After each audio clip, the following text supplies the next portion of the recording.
Selamat datang teman-teman. Pada video kali ini, kita akan membuka lembaran sejarah dan menggali cerita tentang salah satu kerajaan terbesar di Nusantara, yaitu Kerajaan Majapahit. Kerajaan Majapahit adalah salah satu kerajaan Hindu-Buddha yang pernah berjaya di tanah Jawa. Berdiri pada abad ke-13 hingga abad ke-16, kerajaan ini telah meninggalkan jejak yang begitu mendalam dalam sejarah dan budaya Indonesia. Dalam video ini, kita akan mencoba mengurai asal-usul, periode keemasan, dan akhir dari kerajaan legendaris ini.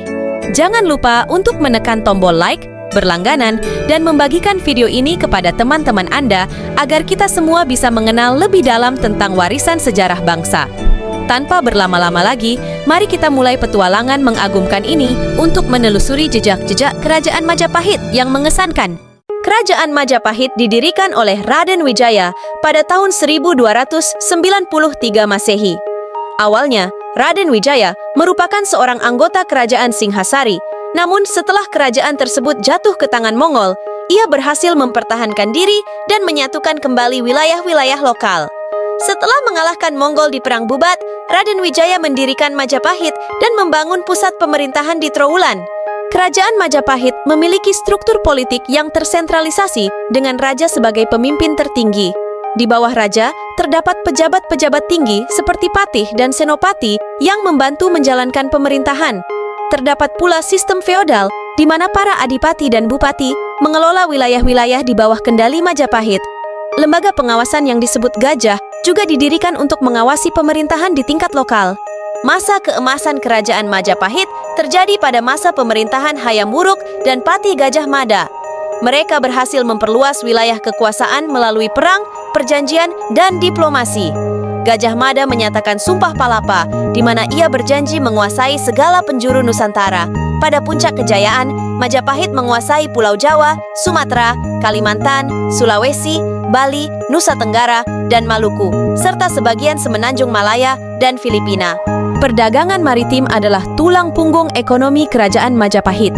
Terletak di antara daratan Asia dan Australia, serta di dekat Selat Malaka, Majapahit menguasai jalur-jalur perdagangan penting di kawasan ini. Perdagangan antara Cina, India, Arab, dan Nusantara melestarikan kejayaan ekonomi Majapahit. Hasil bumi seperti rempah-rempah, kayu, dan produk pertanian menjadi komoditas utama yang diperdagangkan. Kerajaan Majapahit dikenal sebagai pusat kesenian dan kebudayaan yang maju. Berbagai candi dan monumen dibangun mengikuti inspirasi Hindu-Buddha.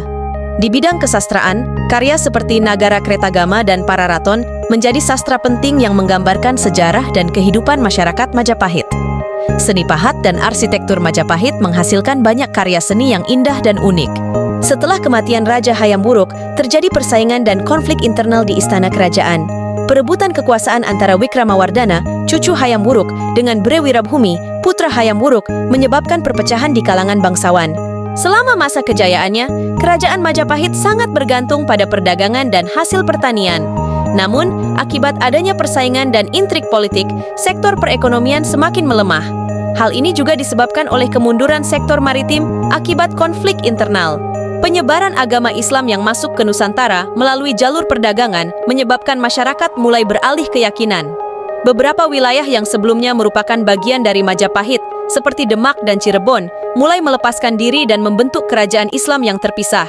Serangan dari kerajaan-kerajaan tetangga seperti Demak yang telah berpindah agama ke Islam menjadi ancaman baru bagi Majapahit. Selain itu, serangan dari kerajaan Sunda di Jawa Barat juga semakin membuat posisi Majapahit terdesak.